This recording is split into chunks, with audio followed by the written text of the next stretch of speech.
Hello, hello, and welcome to this edition of the Law Firm Blueprint. I'm one of your hosts, Jay Ruane, and with me, as always, is my man, Seth Price, down there in the Price, Benowitz, and Blue Shark headquarters. But we are joined, along with us today, is a phenomenal person in the EOS space who's going to tell us a little bit about that and how different people can apply it to their practices. It's Cesar Quintero. Cesar, thank you for being with us today on this special session. Thank you for having me, guys. Jay, Seth, thanks. I'm excited to share stories and insights. So one of the things that I think stands out is you have this dubious designation of the largest EOS shop or firm, as you call it, in the country. That's scaling EOS. I can imagine you scaling a law firm is not nothing. Scaling EOS is not for the faint of heart.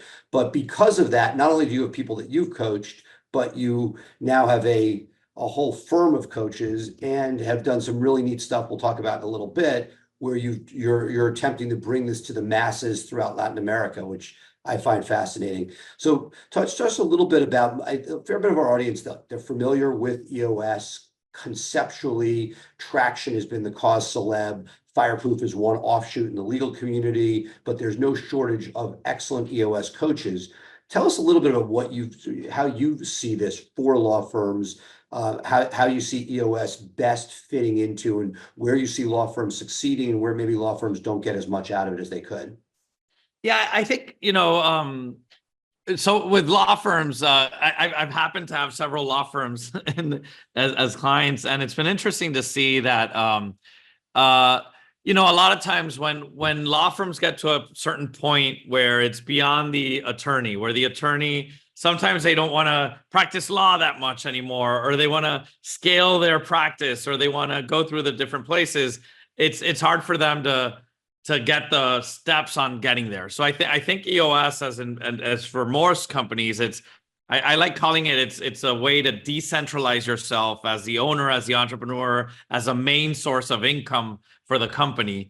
And it establishes the steps to create an alignment with your team, a process of accountability and transparency, and a healthy team, When I first was looking at EOS, to me, I just wanted to be able to have a regular cadence of meetings. I didn't understand what more there was, and it is a lot more, right? I mean, part of it is making sure you communicate, but it seems that, as firms grow, we talk a lot about here about adding managers and God forbid, God willing, mid-level managers, that as that happens, you don't start a law firm thinking, I want to hire mid-level managers. You start a law firm saying, I want to go to court and do something, or in my case, build something, but you don't really think about what it's going to take once you get there. And that's why for a lot of people, best, worst, we've had Vern Harnish on here. We've had, the founder of the E-Myth on here. There are a lot of people who have done different things of organizing companies, but It seems that this spoke to a lot of lawyers because of its simplicity. Yeah, and I can give you a little bit of a background on how I got into this, because the reality is I started my company when I was 23 years old, and I started in the food industry. So I had no idea what I was doing at the time. At 23, I started a meal delivery company. So we cooked and prepared healthy meals, and we delivered to people in their office.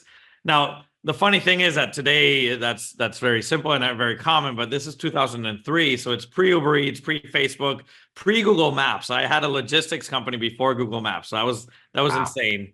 So, I was in Miami, and healthy delivery, convenience. I was in the cusp of a huge wave.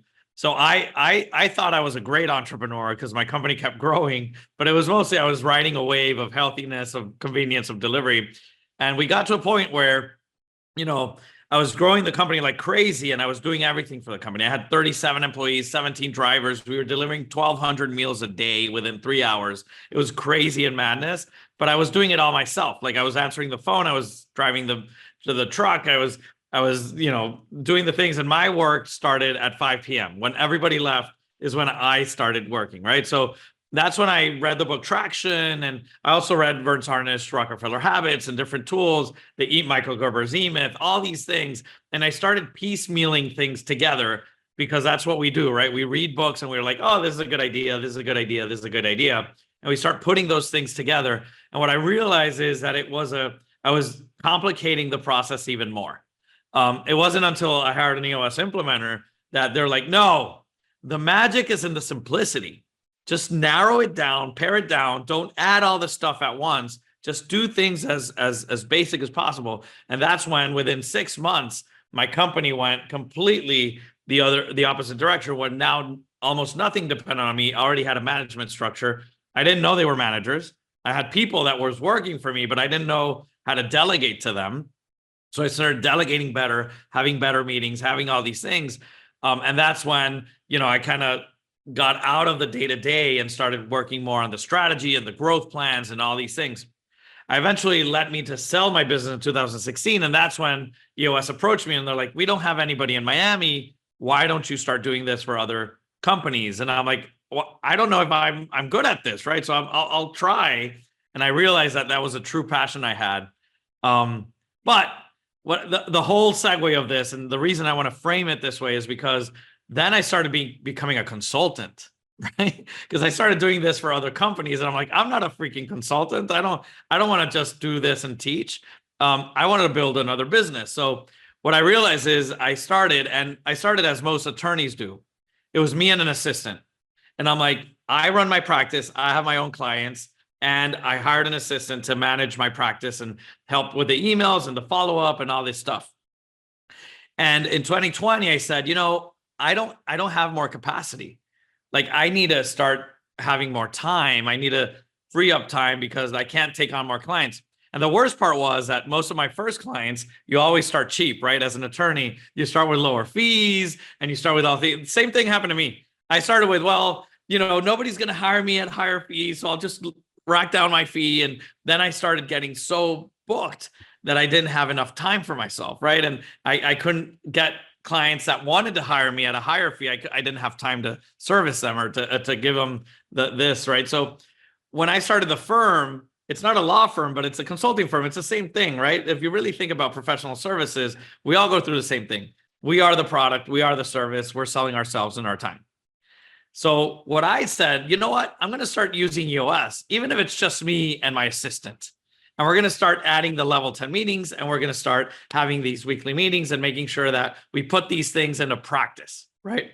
And I brought in 3 other people that wanted to do what I did, and I started coaching them and training them and teaching them. But then I realized that little by little, if I wanted to do that, I didn't have time to really do my work. So that's when EOS was a true gem, right? And this is where you start adding is like, okay, who do I have that's better than me on managing these systems? Who do I have that's better on me in these things? So I had another assistant, and then another assistant. And little by little, I started forming a team of members that would manage our practice for us. And EOS allowed me to see that on different tools, and we can get into it, but how the accountability chart maps out on who we need and what are the roles they need to be doing. So what am I hiring for? And then using the level 10 meeting to really understand what's in the way this week and what do we need to focus on. We're using the rocks to really focus and prioritize, and then using the vision to really guide the map of where we're going. So I relate a lot to law firms because I started a consulting firm, and I had the same pains. And even though EOS is designed for companies and companies that have 10 or more employees, usually 10 to 250 employees, it's a sweet spot. It doesn't mean that the tools can't be used to help you get there. We'll talk, Jay. Why don't you jump in, because you had a question about this? Yeah, I mean that's the thing.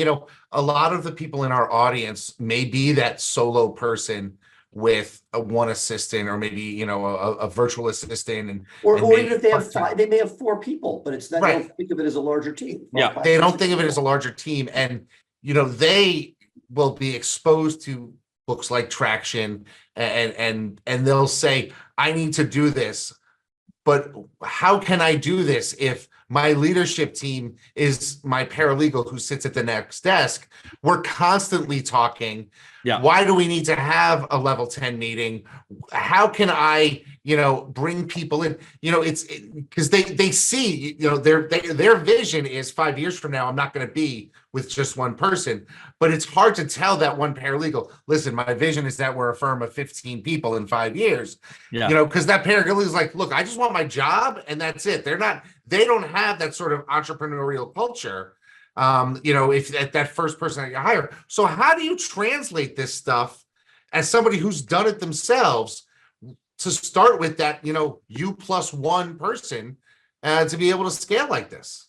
Yeah. So I think there's one concept, which is the accountability chart, right? It's one of my favorite tools in EOS. And when you start with the accountability chart and you start mapping out not an org chart, but who holds who accountable for what and who has final decision making on what, that tool can be used at any level, right? And that's what I used when I was just me and my assistant.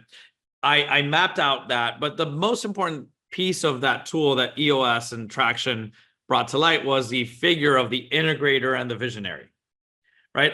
I think it's the first time that I see a book separate the CEO role into two separate distinct roles, right? Because the CEO is supposed to be in charge of finances, in charge of execution, in charge of the vision, in charge of the strategy, in charge of the relationships, in charge of the sales. So like when you really think about CEO, and that's why I hate titles, if we mesh that out, and I think the biggest issue that a lot of our professional services firms have is that a visionary is typically the person who lives in the future, who's all gut driven, who's about the growth, about the relationship, about making sure that people feel, good about themselves, and they're usually great at sales. But the integrator is more of the figure of the crossing the T's, dotting the I's, making sure that the projects are on time, maintaining the focus in the now, right? So the visionary's future, integrator's now. Visionary is gut, integrator's mind, right? The visionary is all about the vision, where we're going, the future, and the integrator is about the today. What do we need to focus on and what do we need to restrict? So having that balance between two people creates a superpower for the company. Because the biggest issue that we have as a professional services firm is that this is all happening in our head and we're the same person. So it creates a bipolar disorder, and sorry if that's not POC, but it creates a bipolar disorder for the company, where at one minute I'm reading a book and I'm saying we need to do this, and then the next day I forget and I start doing another thing, and then the other person next to me is like, "This guy's crazy! Like, what is he talking about?" You're basically talking about me. Exactly. That's my life. And Jay, I would say, and from the beginning, when Price Benowitz first got into this, and eventually Blue Shark, thanks to Cesar, the org chart itself was so powerful, because even if it's you and 4 people and you realize you want 7 direct reports, you just happen to be sitting in 5 of the seats. Exactly. And it gives you that vision, assuming you want to scale, not making you value driven if you should, but if you do want to grow, that these are the places that if you actually want to get somewhere, you got to get yourself out of those seats at some point. And I went there just on a personal level, my I guess integrator at the law firm, for lack of a better word, she came to the other day, I'm overwhelmed. So I'm like, let me see your org chart. Like, it had grown from the 6 people she started with to 10. I'm like, okay, we can see too many direct reports. And we're like, okay, if we want to be at 7, which is the over under, according to the experts, what do we do to get you there so that you're not underwater? And literally that was, 2 years ago, this couldn't have happened, but it's now almost automatic. Overwhelmed. What's causing it? What can we do? Who can report to whom? What can you do to set that up? That's sort of my takeaway. And I think the power of, had I used this earlier, I was not, disciplined enough, but that it would have given me the opportunity to see, this is where I want to be more finitely. It happened. We got there anyway. It just would have been with more purpose and direction. Yeah. And a lot of times we get stuck because we say we can't afford an integrator. And that's the biggest thing, right? And in my case, and that's one of the biggest myths that we have, because the reality is an integrator is anybody who's better at follow through than you. That's your integrator. That's pretty much everybody in my life. Right. So in my case, it was our office manager. And you know what? The integrator is a person that people come to with all the complaints. It's a person who people complain about you to. It's a person who can tell you no, right? And that's usually your assistant, your paralegal. It's a person who's your office manager, and you know who that is. And that person is usually better at that than you anyway. Well, let me So, ask you something, because I'll challenge you on something there, which is yeah, if it's a more junior person and the person may or may not be with you for the long term, yeah. part of what was so daunting was you looked at successful companies and they had an executive team together for such a long time. And that's why I think there's so much pressure on who you choose in that role. It's true, but when you're starting off and you have less than You got, 5, or you're at 10 you have no people, or you're at choice. 15 people, it's who do you have? Like, it's better to get someone you have right now than go out there and find this, because a lot of times we think it's like, well, it has to be a COO or a PLA or somebody who's an expert in what they do. And in reality, you can just having someone with a function that's better at this than you can create that thing. Now, I'm not telling you that the integrator long-term will be the right solution, but it's the right solution for that time. And then little by little, each person will grab their seat and will the executive team, as you call it, or the leadership team will form, right? And with time, but it's not something, I guess I'm answering Jay's question on what if your law firm is less than 5, right? Now, if your law firm can afford a professional legal administrator or an office manager or Which somebody who every really law takes a firm should be chief of moving staff. to regardless of this program, right? That's Exactly. the Yeah. seminal hire that gets you anywhere, EOS or not. 100%, because it's a person that typically makes sure that all of the processes are followed. Everybody's following the billing process. Everybody's doing all the things that they're supposed to be doing, because that's not our superpower typically as the lead attorney, as an owner, as the founder of a law firm or a services firm. So 100%. So the more you can delegate those things that drain your energy, the better you are in doing your superpowers. And that's the whole premise of the integrator visionary is, hey, there's 20% of people out there that are capable of possibly doing both. But the reality is that you can't do both at the same time. You have to choose. You have to do one or the other, because if not, you're wasting your superpowers on the other. That's really interesting to me. One of the challenges I suspect you see as you get involved with firms is you will have buy-in from the CEO or the owner of the operation, or whoever, whether it's 1 or 2 or 3 partners. How do you deal with an ingrained culture where people can just walk into the CEO's office and ask questions about any topic, and the ownership is on board with instilling a system like EOS, but the staff are saying, I've been with you for 20 years. If I got to ask you a question, I'm just going to ask you the question. And you have to say, well, no, this person's in charge of that now. Go to them. They come to me if they can't solve it. But you have legacy employees that they do their job well, but they are not as bought into the concept of EOS as the leadership is. How do you coach people to deal with that? Well, there's always going to be shift and change, right? And it's change management. And I feel, change is always hard, but the important thing is why. Why do we need change? And I think that's one of the key elements when we're going through the process of implementing EOS. First you start at leadership, but then there's a whole rigorous process on how to roll it out to the rest of the team, right? And it has to be slowly and understanding on and creating buy-in at every level. Because the reality is this: nobody wants to change. Right? Why change something that I don't want to change?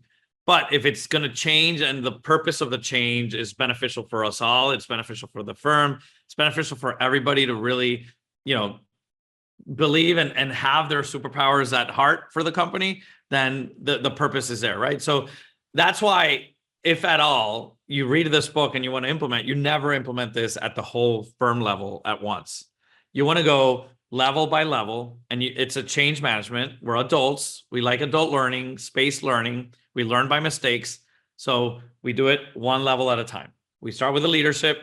Then once the leadership masters it and they're ready, they move it down, right? So Blue Shark, they're one of the star examples of this. They're like, we're ready from the start. I'm like, wait, we need to practice first and then we'll move.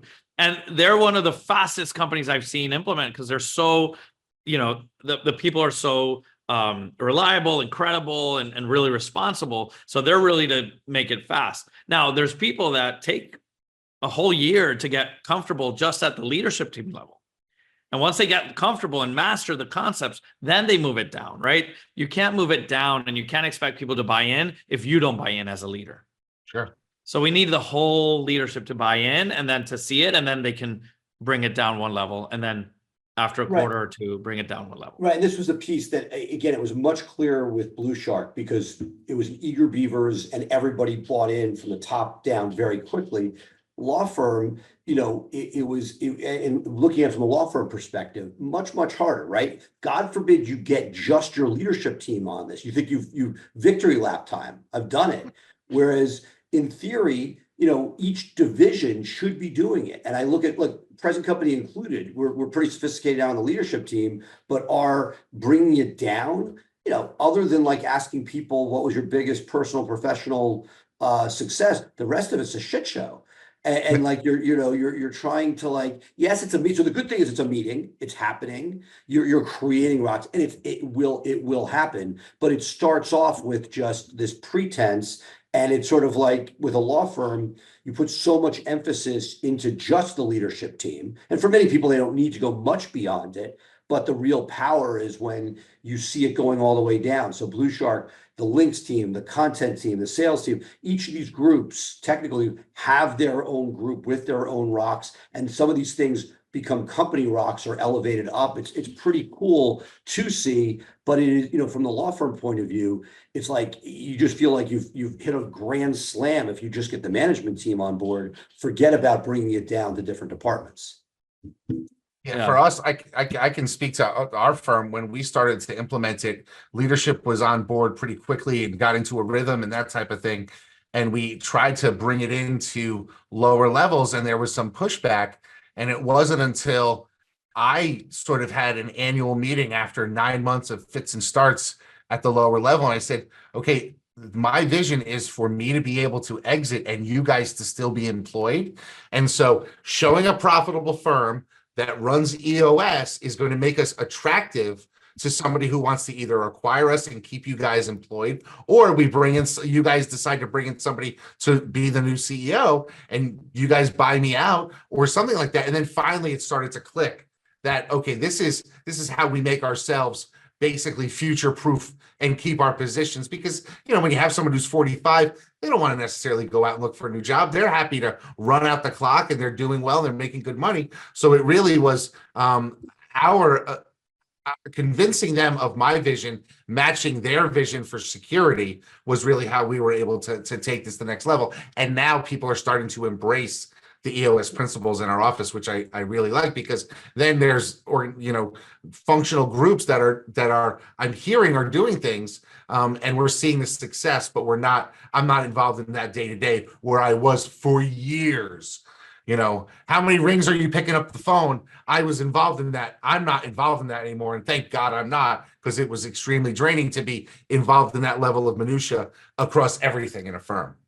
There's a point you bring up, and something I talk to every leadership team when we start is that, when we start this process of implementing EOS, I usually see 20% of your staff will shift within the first year, right? Once you're down, because the reality is this, we all have staff members that love to live in the mess. We love people that like to hide behind things that nobody knows how to do. We have people who, and that's people that love that type of environment. And EOS is an environment of transparency and accountability. So if you have any of those employees that goes like, so what do you do? Oh, too much. I got so much going on. Nobody knows what I do. I understand, but just, can you put it down in writing? No, nobody can do what I do. And it's like, I'm so critical for this company and everything is in my head. I'm like, I understand, but can you put it down in a piece of paper? And they can't tell you exactly what they do. There's a reason for that a lot of people like hiding behind the mess. So when you start implementing these things and these concepts, and transparency, clarity, accountability starts filtering through, then it creates a void for people who like living in the mess and say, wait, where do I hide now? My numbers are up in the board. There's things that are happening that people know. Now I can't hide behind other people or their excuses. So now that's when some people feel irky, and then those are the people that typically shift, right? So So when we start, and that's part of the change, right? What got you here doesn't get you there, right? So sometimes we need certain type of people when we're starting. We need a person that's agile and multiple hats, but then we need to go from a jazz band to a marching band at one point. And jazz bands work really well sometimes, but if you want to scale, you need to be a marching band. I like that. I like that. That's a really good analogy. Well, let me ask you, I want to go down a path because Jay sort of alluded to this before. Let's go back. I'll take it from my own perspective, right? I started off here. And when I looked at the pricing of EOS generally, it's not nothing, right? It's 3,500 to 7,500 per visit, 5 a year on average. And I thought, okay, I'm going to do this myself. And I actually approached some people. I think it sounds like what you may have ended up having to figure out for Latin America, which is, and I tried, I failed, I had the wrong integrator for a bunch of reasons. This didn't work well.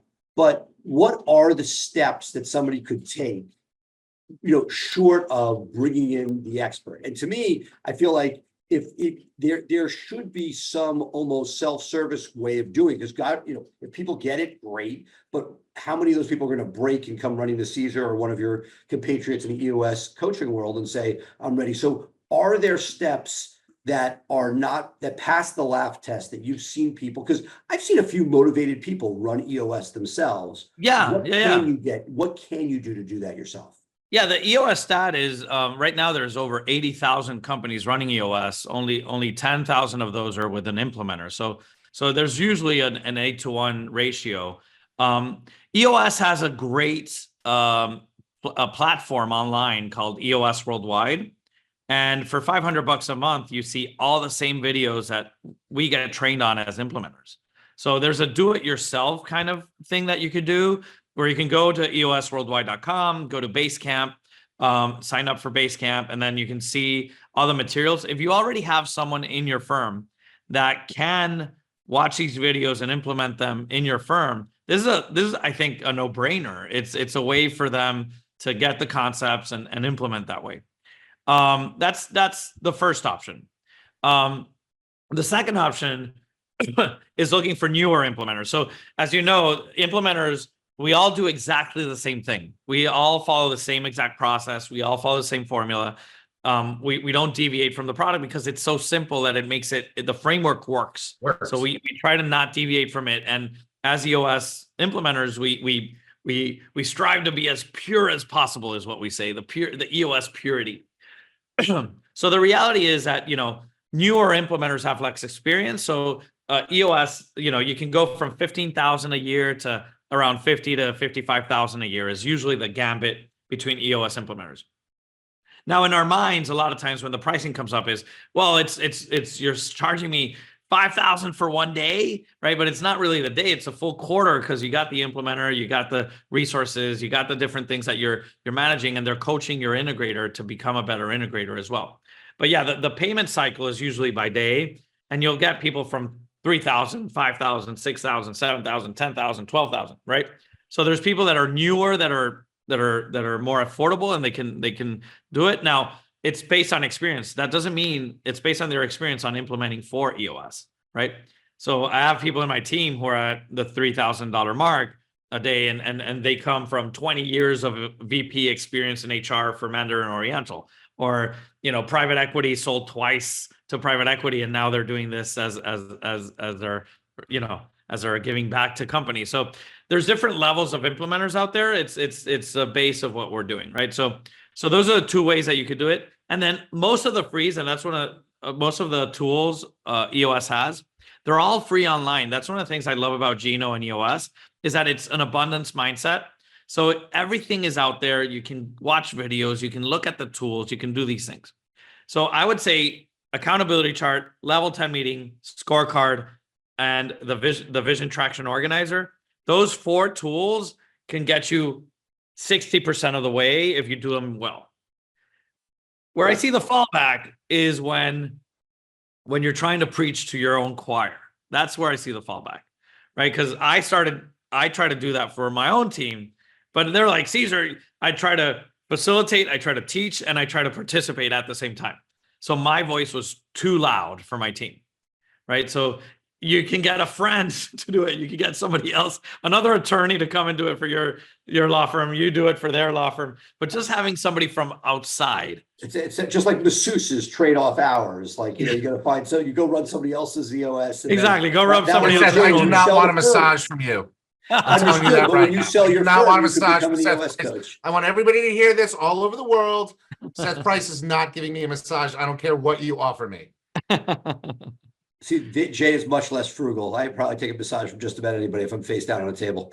Yeah. And like, I'll tell you how frugal I am. I actually threw up my hands and I couldn't do it myself and said, hey, EOS, and I looked, has a worldwide directory. So I found the guy in the Philippines, figuring there'd be Philippines rates. No, not today. It's US rates all over. So it was like, I thought that was gonna be my back door. I was gonna do virtually from the Philippines. Did not work. So Jay had a final question for you before we wrap up. So Cesar, you've been lucky. You have looked into not only law firms, but other entrepreneurial endeavors. And the question I really have for you is something that I've never really heard an answer to. So I'm going to put you on the spot. How big are the best leadership teams? I mean, is there ones, is 3 too small? Is 9 too big? I mean, we're talking about companies in the 15 to 250 thing. I think most law firms probably are in the, 20 to 60 people range, maybe 20 to 100. How big should a leadership team be? And when is it too small? When do you need to add people? And when do you need to say this leadership team has gotten too big? Do you have any guidance for our people in that? You're gonna hate my answer because it depends, right? Oh, it's the Seth Price I get along with this No, guy. wait. But I'll double click. I promise. I'll double click. So look, it's what people ask me. It's like, why should I implement EOS? I'm like, it depends. What are you looking for, right? So EOS is a system that helps you focus on what you want. I wanted time. The only reason I wanted to implement EOS because I was drowning in time. I had no time for myself. I just wanted time back. That's what I wanted, and that's what EOS gave me because I focused on me getting time. If people want to scale, then I focus EOS on scale. All right. If I want profitability, I focus EOS on profitability. Whatever you put your focus on, which EOS is a focus tool, it helps you focus on what you want to focus on, right? So I'm premising that because I'm going to double click, right? So the same happens with your leadership team. It depends on how much time do you want to work? How many seats in the leadership team do you want to have as the owner, right? Because a lot of owners make the best sales leader. A lot of owners make the best finance leader. A lot of owners, now it all depends on what's the amount of time you want to be in your company. And when you look at your leadership team, a leadership team is traditionally 5 people, right? You could go between 5 and 8, right? It's the Jeff Bezos rule, the 2 pizzas, right? You have leadership teams of 3 that are very functional and that are great at what they do, and they have great mid-managers that help them up high. Then you have leadership teams of 5 that, so it all depends on how many seats you want to take. When I started, I was all 5 seats, right? When I ended, I was 1 seat, right? When I sold. So during the middle, I was probably 2 or 3 seats. And then it all depends on how many seats you want and how many of those seats do you want to take for yourself. I don't know if that helps you. But I mean, honestly, that's a really great answer because I think people need to actually go into it consciously and recognize that you may start with a 3-person leadership team, but the way to get you to what your goal is to add that 4th or 5th member. And you need to be consciously going with your vision as the entrepreneur who is doing it. But Cesar, that did it for me. Thank you so much for being with us here on the Law Firm Blueprint. This has been a really eye-opening session for me. I've read the book. We practice it in our office. I think it's something that anybody who is thinking about growing or scaling their firm should really go into, and go on vacation and read the books and do your research, because this is a way to really sort of give you back. I know personally, I've talked to plenty of law firm owners who are like, yeah, the money is great now, but now I have no time for anything and I hate my life. And that's not the end of scale that you want, right? You don't want to be more miserable than when you started scaling. And that comes down to what your vision is and how you're going to implement it. And I think someone like you is helpful to be able to have somebody who has seen it across the board and say, hey, what about this? What can we do to make sure that I'm holding you accountable to what you truly said that you wanted? So thank you for being with us today. No, my pleasure. Thank you for having me. Seth, anything further? I mean, this was a great session. Great. I mean, No, I've already enjoyed got in my head. I got to reach out to Cesar. I got to do some offline questions to him about a few things. So, and look, we didn't even get to the fact that he's taking over the world, or at least the Southern Hemisphere, with because to me, they're as great as EOS is, and I love it for us, and I love the fact that I have the resources to pay for it. I know that this stuff is needed, and that whoever cracks the code, I wanted somebody to crack the code quickly enough for me to get it here, but whoever cracks the code on how to scale this without that, 5-figure plus nut, I think is gonna really impact the business world in a positive way. yeah, I agree, and I So think we'll have you back to talk about that next time, Cesar. I was going to say, I said about 18 months, we're going to have Cesar back, and we're going to be talking about the great successes he's had in Latin America and how it's really being able to scale to unbelievable heights. So I'm excited about that. All right, folks, that's going to do it this week on the Law Firm Blueprint. Of course, you can take us anywhere you want to go by subscribing to the Law Firm Blueprint podcast.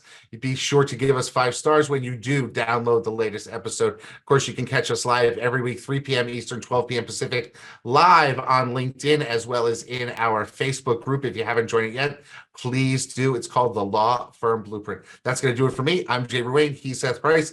Cesar Quintero was our guest today. Thank you all for being with us, and bye for now. Thank you.